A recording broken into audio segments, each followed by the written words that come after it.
요한계시록 4장 6절 말씀, 보좌 앞에 수정과 같은 유리 바다가 있고 보좌 가운데와 보좌 주위에 네 생물이 있는데 앞뒤에 눈이 가득하더라. 그 첫째 생물은 사자 같고 그 둘째 생물은 송아지 같고 그 셋째 생물은 얼굴이 사람 같고 그 넷째 생물은 날아가는 독수리 같은데 네 생물이 각각 6날개가 있고 그 안과 주위에 눈이 가득하더라. 네.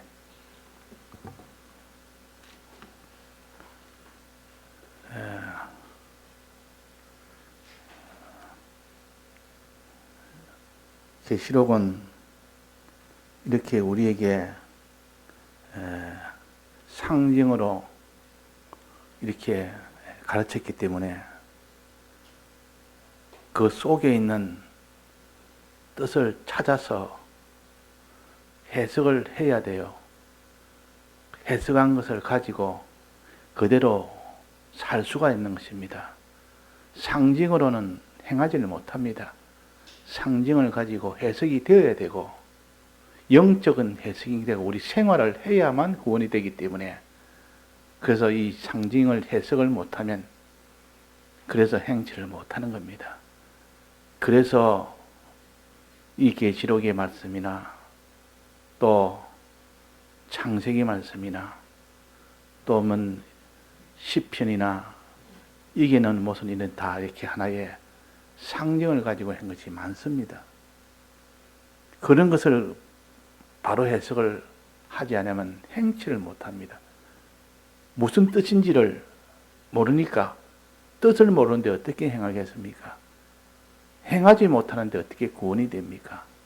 그래서 이런 상징이 오면 보면 우리가 이것을 깨달으려고 힘을 써야 되고 하나님 앞에 깨닫게 해달라고 또 기도도 해야 되고 이렇게 했을 때 하나님이 그걸 보시고 깨달음을 주어서 해석을 할 수가 있도록 합니다. 처음 성경을 읽을 때 계시록을 보면 무슨 말인지를 아무것도 모릅니다. 이 말했다, 저 말했다, 상징을, 이런 상징, 저런 상징을 막주 섞어가지고 해놓으니까 도무지 이게 무슨 뜻인지를 감을 잡지를 못할 정도로 됩니다. 그러나 60권 성경을 정말로 깨닫고 실행을 하다 보면 이 계시록 말씀이 상징이 환히 알 수 있도록 해놨기 때문에 그래서 우리에게는 다 비밀이 드러나도록 해놓은 겁니다. 이거는 믿지 않는 사람에게는 다 비밀이지만 또 우리 믿는 사람에게는 다 이 비밀을 다 이렇게 알도록 해놨다 그 말입니다. 자, 여기서 네 가지 생물이 있다. 네 생물이 있다. 이거는 상징이 아닙니까? 상징 아닙니까? 네 생물이 있다 그랬습니다. 보좌 우편에는 네 생물이 거기에 앉아 있었고 또 24 장로가 그 보좌 주위에 또 앉아 있었다. 그래서 하늘나라에서 제일 높이 받는 것은 하나님 아버지가 제일 참 중앙에 계시고 그 다음에 우편에 어린 양 예수가 있고 그 주위에 이 보좌 주위에 있는 두 종류가 바로 네 가지 생물과 뭡니까? 네 가지 생물과 24 장로가 써 있다 그랬습니다. 그러면 네 가지 생물은 무엇이며 24 장로가 무엇이냐는 것을 성경을 통하여 생물에서 기록된 것을 여러 군데 찾아보고 또 24 장로에 대한 즉 장로가 뭔지를 찾아보고 24는 무슨 뜻인가 또 찾아보고 이것을 다 알아야만 이거 뜻을 풀리도록 해놓은 겁니다. 그러니까 척 보면 그냥 이렇게 하나의 무슨 이런 요셉이가 걸어간 걸음처럼 딱 보면 아는 그런 것이 아니고, 물론 그것도 깊은 뜻은 많이 생각을 해야만 되지만도, 그런 사람이 걸어가는 걸음보다는 이런 말 한마디 한마디를 깨닫기는 심히 어렵습니다. 심히 어려운데도, 이 뜻을 모르는데도 사람들은 자기가 행할 수 있으리라 생각하는 것은, 이거는 참 어리석은 일입니다. 그래서 깨닫는 것이 중요하다고 말이에요. 계시록을 주었지만은 깨닫지 못한다면 그 사람은 계시록이 자기한테 무슨 소용이 있습니까? 이 계시록은 제일 마지막에 준 성경인데 65권을 답으로 그 안에다가 다 넣어놓은 것을 다 알게 되면 66권째 요 계시록을 알 수 있도록 해놨기 때문에 우리는 이 성경을 다 알면 저절로 마지막은 알게 됐다 하는 것입니다. 그러면 내 생물은 무엇이며 24장로는 무엇이냐? 내 생물은 한마디로 생명입니다. 생명. 우리가 기독자가 얻는 생명이 하나님 보좌 우편에, 어린 양 보좌 우편에 생명을 가진 자가 서 있다. 그 말이에요. 생명. 우리 생명은 우리 성도의 구원 아닙니까? 우리 성도가 그 옆에 서 있는 겁니다. 어떤 성도? 생명을 가진 성도가. 이 생명에 대해서 하나님께서 이것을 생물이라 표시했습니다. 즉 생기를 가진 성도라 그 말이에요. 생명을 가진 성도라 그 말입니다. 그러면 이 생명을 가졌다는 이 생물이 네 가지로 되어 있다는 것입니다. 네 가지. 그러면 이 생명성은 네 가지로 되어 있다. 그럼 네 가지 생명을 가진 자가 하나님 보좌 우편에 앉아 있는 겁니다. 어린 양 보좌 우편에 앉아 있는 겁니다. 그런 위치가 된다 그 말입니다. 자, 우리는 오늘 찬송처럼 나의 생명이 되신 주, 주님은 우리의 생명이요. 우리가 그 생명을 받으면 우리도 생명을 가진 자가 됩니다. 영생을 가진 자가 됩니다. 그럼 그 영생이 어떤 자가 가지느냐?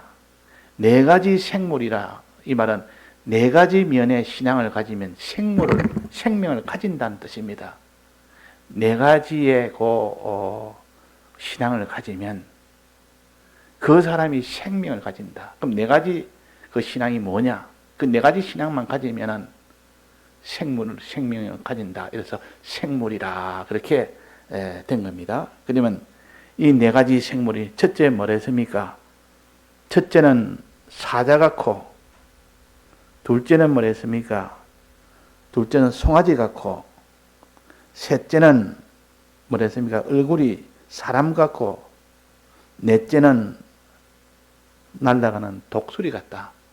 짐승 셋과 사람을 비유로 해서 이런 신앙을 가지면 너희들이 생명을 얻는다는 뜻이요. 생물이라고 생기라 그러고 생명이라 그러고, 그 네 생물이 보좌 우편에 앉아 있단 말은 하나님과 예수님 다음에 위치해서 있는 겁니다. 그만큼 성도가 가진 생명은 하나님 다음의 위치라 그 말입니다. 우리가 천상천하에 무슨 이런 천사도 많고 그 많이 있지만은 천사는 성도들의 하나의 심부름꾼이 됩니다. 순수로 본다면 하나님 아버지, 그 다음에 어린 양, 그 다음에 성도, 생명을 가진 성도, 그 다음에 천사. 이 순수가 그렇습니다. 그래서 지금 세 번째인 이 생명을 가진 성도들이 이 세 번째라 그 말이에요. 그 생명을 네 가지 면으로 나타냈고, 장로가 된다는 것은 두 가지 면으로 나타냈습니다. 12장로와 12장로를 합쳐서 24장로라. 12사도와 12지파, 즉 하나님께 순종과 복음운동하는 것, 이 두 면의 신앙생활을 하면 24장로가 되고, 네 가지 종류의 요 신앙생활을 하면 내 생물이 된다. 내나 다 생물이라, 생명이라. 생명을 넣는 이것을 가르쳐서 상징으로 해놓으니까 사람들이 이렇게도 해석하고 저렇게도 해석하고 또 도무지 그는 해석을 못하겠다, 못하지는 모르겠다 하든지, 안 그러면 잘못 해석해서 이것을 열이면 열, 이 보던 목사라는 사람들은 다 이렇게 나름대로 해석을 자꾸 하려고 그럽니다. 모르면 차라리 모른다고 그냥 이렇게 접어두고 하나님 가르칠 때까지 기다려야 되는데, 모르면 자기대로 뭐 해서라도 자꾸 이거 발표를 해버립니다. 발표를 해버리니까 나중에 보니까 아니다 그 말이에요. 그래서 이단이 그래서 나오는 겁니다. 모르면은 끝까지 하나님 가르칠 때까지, 나중에 이건 확실하게 하나님 가르쳤다 하는 것이 보이지는 그때까지. 그래서 연구를 하고 해야 되지. 그냥 생각난다고 척척척 말해놔 버리면 나중에 보니까 아니다 그 말이에요. 그것이 모순에서 안 맞는 겁니다.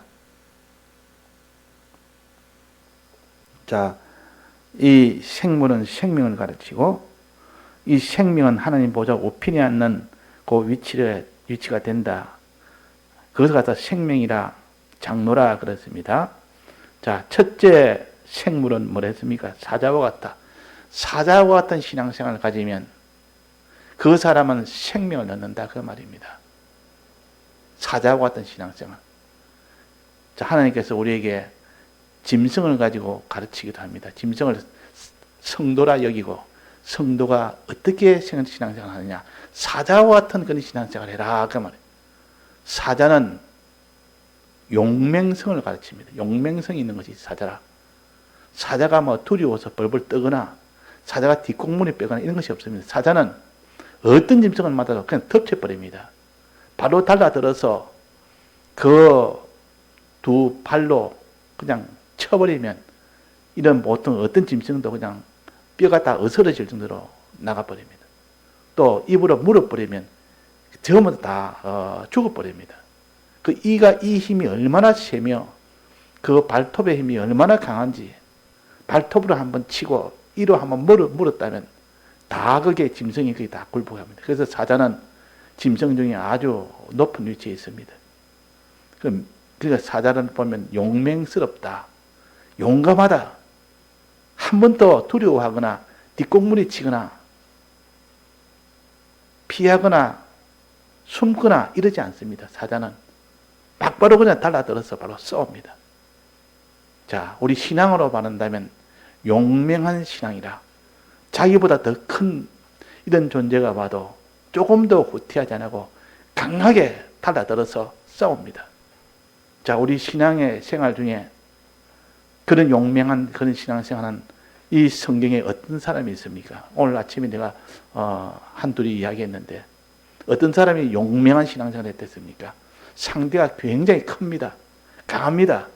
그런데도 강해도 달라들어 버립니다. 달라들어서 그들과 그냥 맞상대를 해버립니다. 그래야 하나님이 그걸 이기게 해줘서 다 결과가 이깁니다. 이런 신앙생활 되어야 생명을 얻습니다. 여호수아와 갈렙. 여호수아와 갈렙은 나머지 10지파의 대표들과 함께 정탐을 갔지만은 그들을 보고, 그 가난한 사람 보고 벌벌 떨었습니다. 와가지고 전부 다 우리는 메뚜기다. 우리 다 빨리 돌아가자. 다 죽는다. 들어가면 다 죽는다. 저들이 얼마나 큰지, 저들이 너무 커서 우리는 못 이긴다. 그러나 여호수아와 갈렙은 올라가자, 싸우자. 우리는 하나님과 함께하니까 저들이 아무것도 아니다. 하나님의 앞에 있는 우리는, 저들과 싸우면 저들이 오히려 메뚜기지. 왜 우리가 메뚜기냐? 하나님과 저들하고 비유를 해놓으니까 하나님 더 강하지 않느냐? 이런 믿음을 가진 사람은 용맹한 사람이 됩니다. 이런 믿음이 없는 사람은 용맹하지 못합니다. 항상 어려움 만나면 두려워하고, 하나님 명령 순종을 하면 순종을 못하는 겁니다. 하면 자기가 죽을 것 같으니까. 그래서 여호수아와 갈렙은 그렇게 가난한 사람을 보고도, 네피림을 보고도 하나님을 믿으니까 하나님하고 함께 하니까 저들은 아무것도 아니라고 여기면서 달라드는 겁니다. 그것이 사자와 같은 용맹성이라 그랬고, 또 오전에 또 뭐랬습니까? 다윗이 블레셋 나라의 골리앗 장군과 싸울 때, 골리앗 장군은 그 키가 얼마나 컸는지 일반 사람보다 훨씬 더 키가 큰 그런 거인입니다. 거인. 몸도 크고 키도 크고 또 장군이고 갑옷도 아주 강한 갑옷까지 다 입고 칼까지 단창까지 다 차고 있는 그런 완전한 그런 강한 그런 골리앗인데, 그래서 이스라엘 백성이 아무도 나서지는 못하고 전부 다 뒷공문에 다 숨었습니다. 평소에는 하나님 하면서도 이렇게 하나님께 믿고 내가 의지합니다. 하나님 앞에 안 될 것이 없습니다. 하나님 다 이깁니다 해도 실제 현실 만나면 다 그 앞에 나가지는 못했다 그 말이야. 그러면 사울 왕이라고 나가야 될 거 아닙니까? 밑에 백성들은 아직 신앙이 어려서 그렇다면, 그럼 왕이면 자기가 나가서 싸워야 될 거 아닙니까?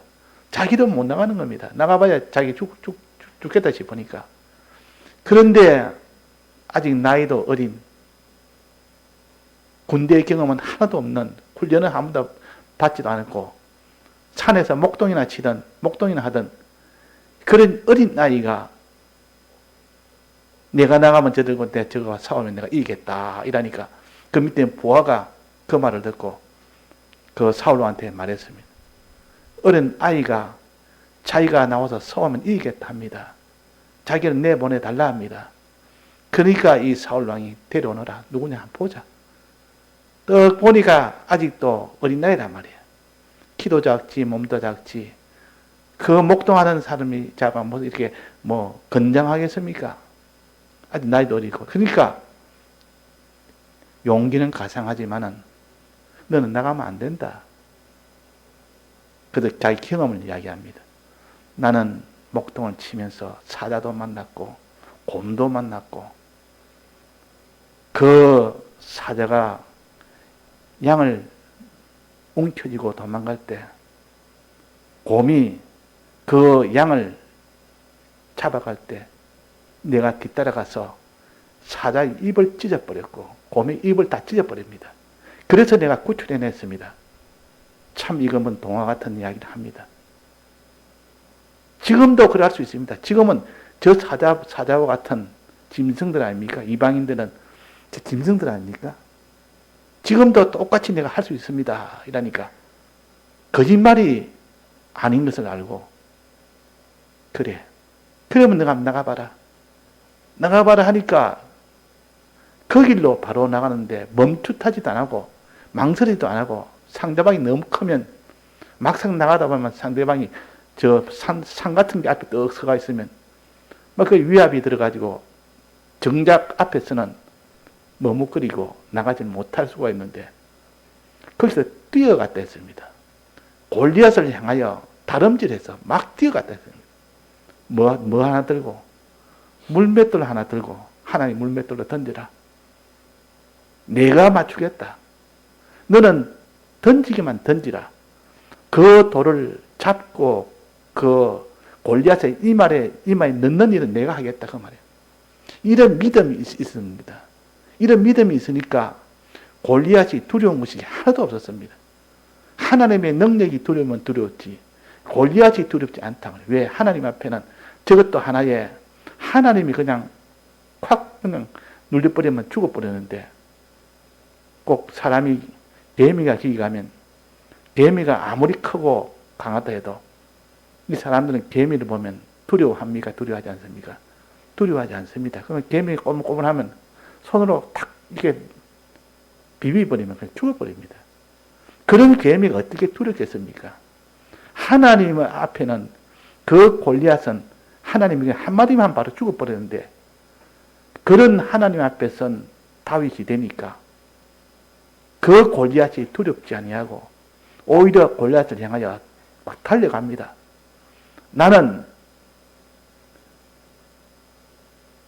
너는 칼을 믿고 내게 오지만은 나는 만군의 여호와 이름으로 너에게 가노라 그랬단 말이에요.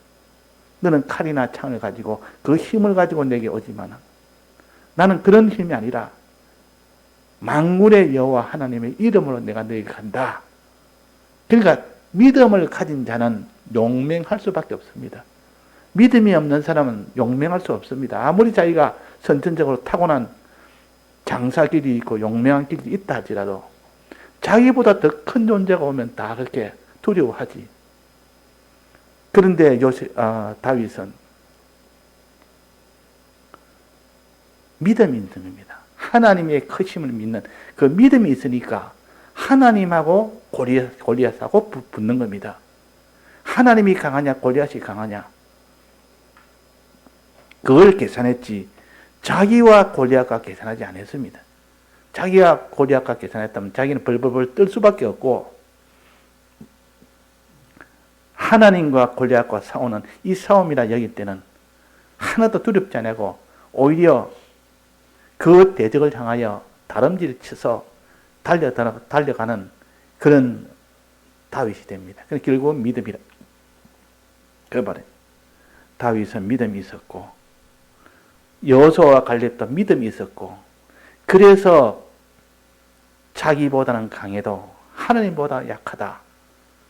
이 믿음을 가진 사람은 용맹한 사람이 됩니다. 우리도 환난 만나면 용맹이 없으면 환난에서 벌써 짓니다. 환난에서 두려워하면 벌써 그건 진 겁니다. 개가 싸울 때 보면 개끼리 싸우는 그 투견이라 그러는데 싸울 때 보면 서로가 이빨을 드러내고 으르렁거립니다.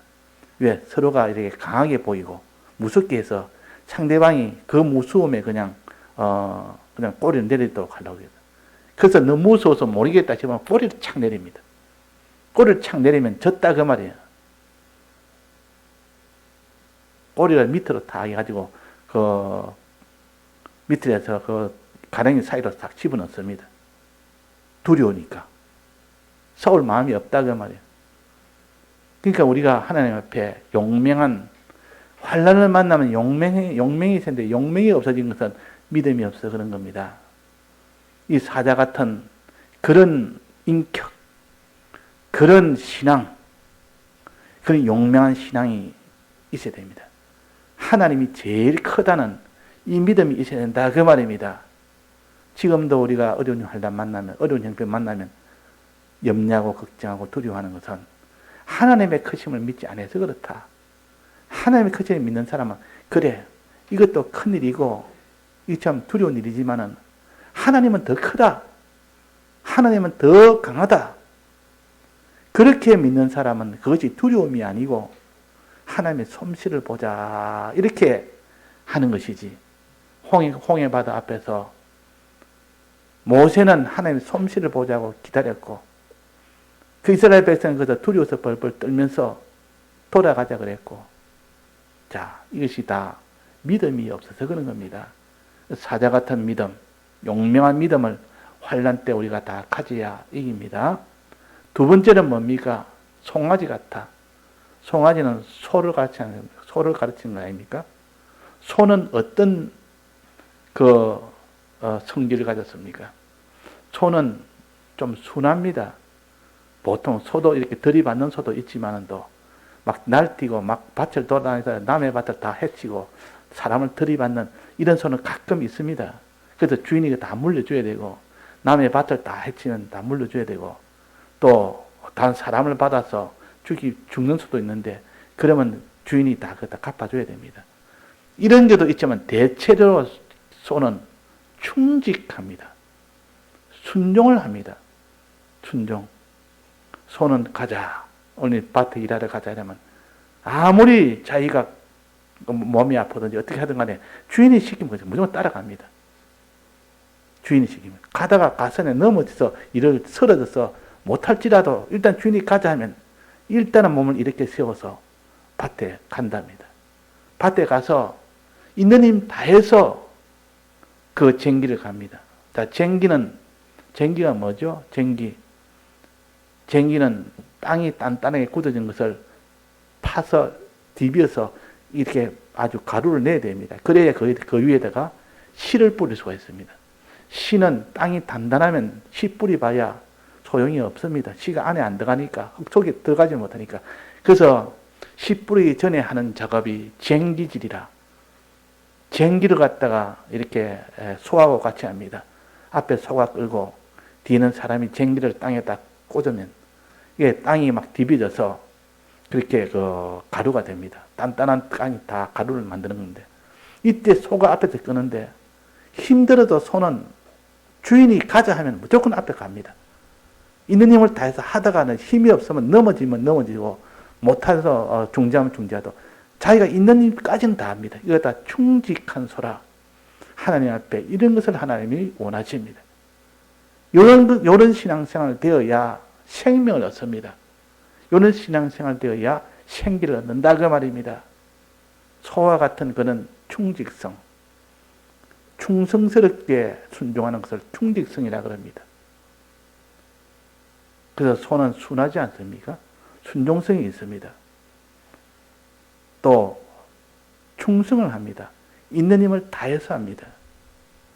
그래서 송아지 같고, 두 번째 생물은 송아지 같고, 생명을 넣는 두 번째 신앙생활은 오늘 송아지 같은 신앙생활이에요. 그 소가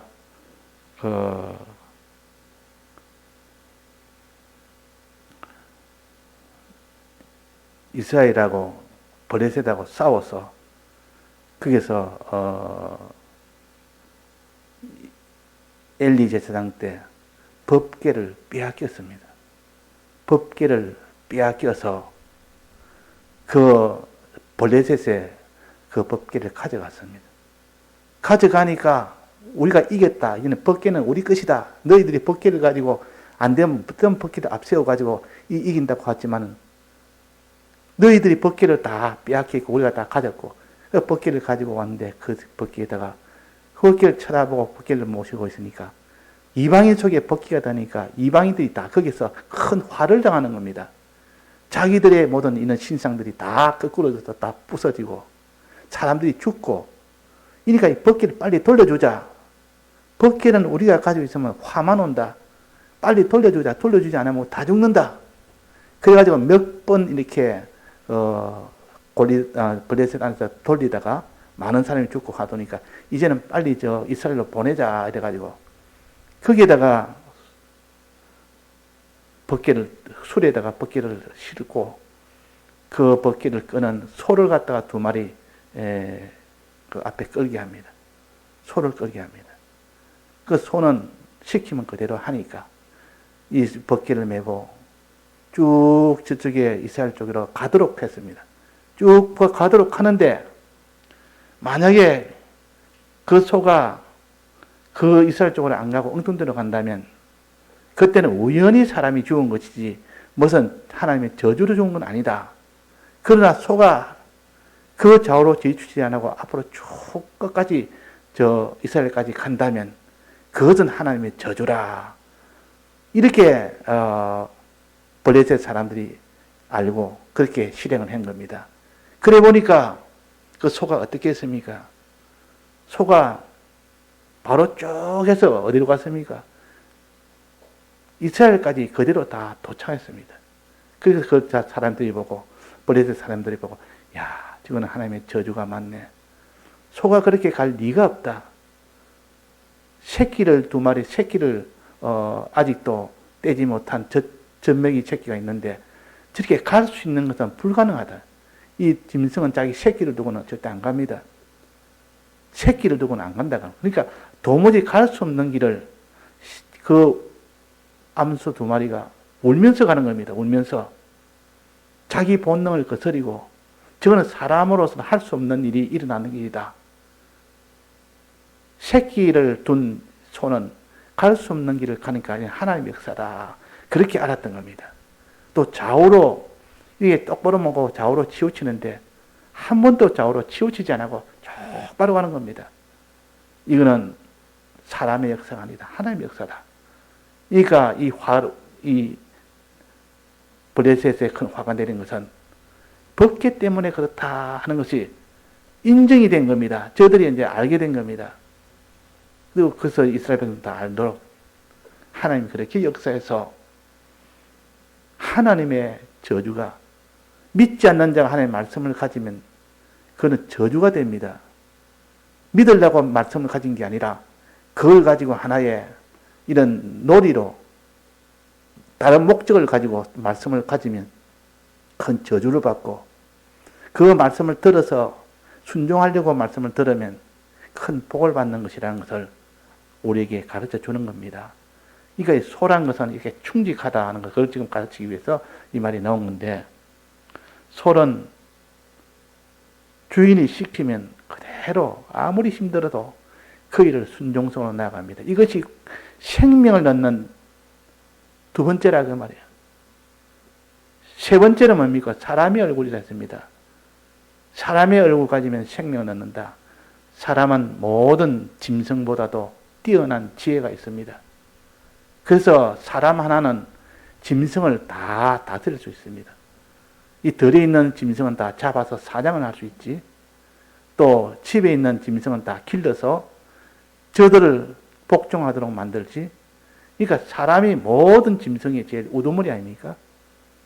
다스리는 그런 위치에 있습니까? 이건 지혜가 있다. 그러면 지혜가. 짐승이 사람에게는 명철과 지혜가 있어서 어떤 짐승도 명철과 지혜는 없습니다.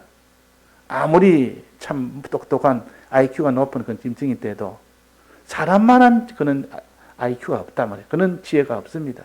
그런 명철이 없습니다. 그래서 사람의 얼굴 같다 이 말은 지혜 있는 자가 같다 이 말이에요. 지혜. 그래서 요셉처럼 명철과 지혜가 있어서 그래서 애굽 총리가 되었고 그 나라의 어버이라고 영광을 받는 이런 사람이 된 겁니다. 자, 그래서 사람의 얼굴 같은 말은 명철과 지혜를 가진 이 사람은 반드시 생명을 얻습니다. 생명을 얻습니다. 그것이 생명의 길이라. 또 마지막은 뭡니까? 독수리 날개 같다. 독수리가 날아가는 것 같아. 이 독수리는 날짐승입니다. 날짐승인데 날짐승 중에서 제일 힘이 셉니다. 독수리는 힘이 워낙 세니까 아무리 먼 곳이라도 아무리 센 바람이 불어도 훨훨 날라서 그냥 자기 목적지로 대번에 도달해 버립니다. 그래서 이스라엘 백성이 광야를 애굽을 나올 때도 하나님의 전능으로 애굽을 나왔고 또 광야에 들어가서 지날 때도 하나님의 능력으로 광야를 지났고 요단강을 지나서 가나안 땅에 들어갈 때도 하나님의 능력으로 다 들어갔습니다. 이걸 가르쳐서 독수리의 날개에 도움을 받아서 다 지나고 다 통과했다 그 말입니다.